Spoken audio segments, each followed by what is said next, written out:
Andrew Scheer is all in on his anti-carbon tax campaign. There he is. He believes that the carbon tax that came into effect January 1st, except for energy companies, it will hit in April, will begin an anti-carbon wave that will sweep Mr. Trudeau out of government. But get this, after Canadians file their tax returns in April, guess what? The government is going to mail checks to families in provinces like Ontario, New Brunswick, Manitoba, and Saskatchewan and PEI between $250 and $600 for a family of four. Raising the question, is this a weakness or a strength for the Liberals? What are the other possible obstacles to election success? The Scrum is back. Tonda McCharles is here. Bob Fife is here, Craig Oliver is back, and so is our special guest, Nik Nanos. Let's just start, Nick, with the carbon tax that has now come into effect. Is this a strength or weakness for the Liberals? Strength or weakness for Andrew Scheer? Well, it's both for the Liberals, because we should not confuse what could be good public policy with good politics. And, you know, the thing is that people elected the Liberals and they liked the fact that the Liberals promised to help the middle class. And they haven't connected how this helps the middle class. And you know what, Evan, you talked about the checks. Canadians are not stupid. They will take the checks. Votes will not go with those checks, right? So the Liberals should not think that sending out millions of checks to Canadians will help them manage this issue. It will go out the door. Canadians will take it, but they will still judge the Liberals. Craig, you believe that? Not necessarily. No, I don't think I do, although I defer to a man who checks maybe more broadly than I do. I think if I get a check for $600, most families do, they're going to say, I'm not all that upset about the carbon tax. It's not hurting me. And in fact, I can go out and buy... You're in Ontario, it'll be more like 300. Yeah, right, okay. There are 5 provinces who aren't going to cooperate with this. And they can go out and buy an electric car and say, will they save even more that way? I think a check in the mail is not a bad way to wonder whether I might want to vote for somebody who sent it to me. Is this for Andrew Scheer, Tonda? He's gone all in, and look, Jason Kenney may win a provincial election in Alberta, and he's going to have a coalition of a lot of people, premiers who don't like this. Does this become a populist movement that Andrew Scheer can ride to power? I don't know if it becomes a populist movement, but let's not forget, we've seen a little bit of this play run in an election before when Stephen Harper ran against Stéphane Dion's Green Shift and played it all as a carbon tax, as a tax on everything. So that argument has had political potency in the past, and Scheer will and has been for months hammering that theme. But I think that it works against Scheer if he doesn't have a credible alternative to put forward to say to voters, here's how I am going to tackle it. Here's how I'm going to tackle climate change. He's not going to come across as a denier. Here's how I'm going to tackle this issue of our time.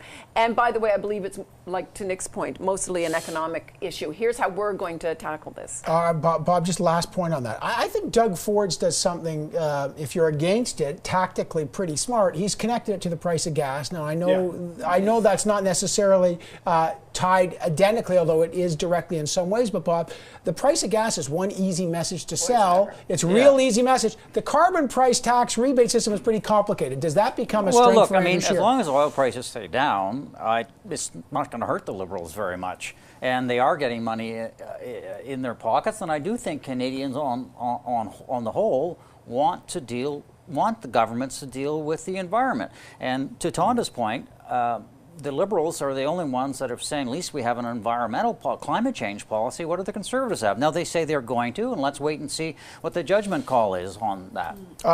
Nick, is the pipe, let's just link to this as the pipeline, strength or weakness for Trudeau in terms of obstacle to power, or is that a strength for Andrew Scheer? Or maybe even Jagmeet Singh in British Columbia. It's going to be a big vulnerability for the Liberals because they need to win in the province of Quebec. The pipeline is not popular in the province of Quebec. And if the Liberals don't pick up those NDP seats, they're not going to form a majority government. Period. Full stop. One of the Liberals' problems, and this ties to the pipeline, is that the shaky coalition they put together between energy, economic developers, and environmentalists has really come apart. And I think that the Liberals are depending on that failed NDP vote to come to them.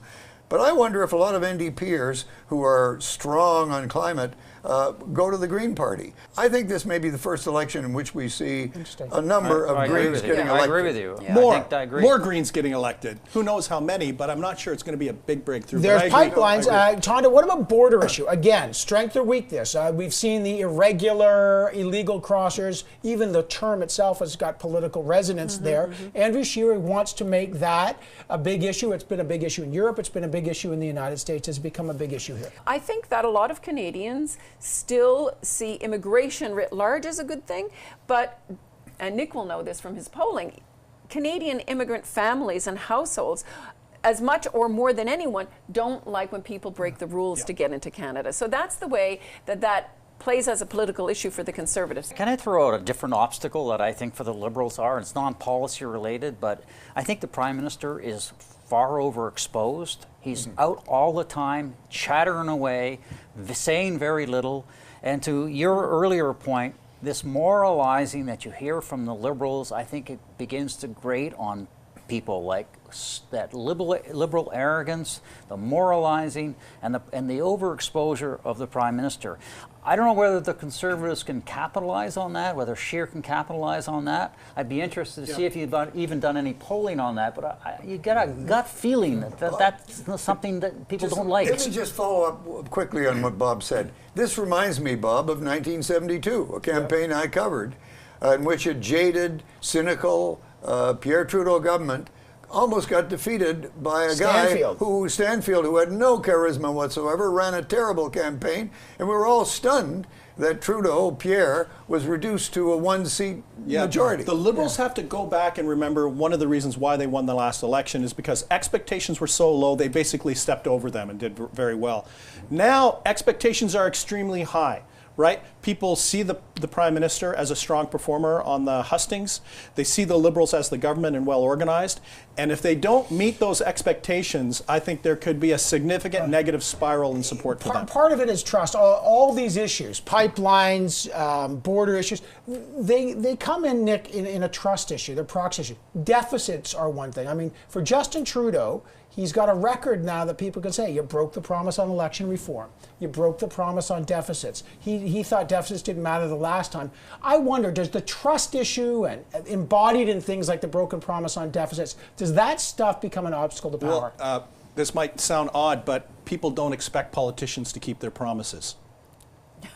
No, so when the Liberals don't deliver on promises, they're no different from any other government that people have seen, and it's inside baseball. That's all people. Early dose of cynicism in 2019. That's all people want to know is what are you doing for me, and what are you doing to make Canada a better place. I think people expect trust and humility from their politicians too, and I'm not sure that the Liberals have ended up delivering that. And I think this is where there are some worrying signs for the Liberals in some of the recent numbers you've been putting up, showing that Canadians' level of approval of Justin Trudeau is about the same place as Stephen Harper in the last year of his majority government. But that was after.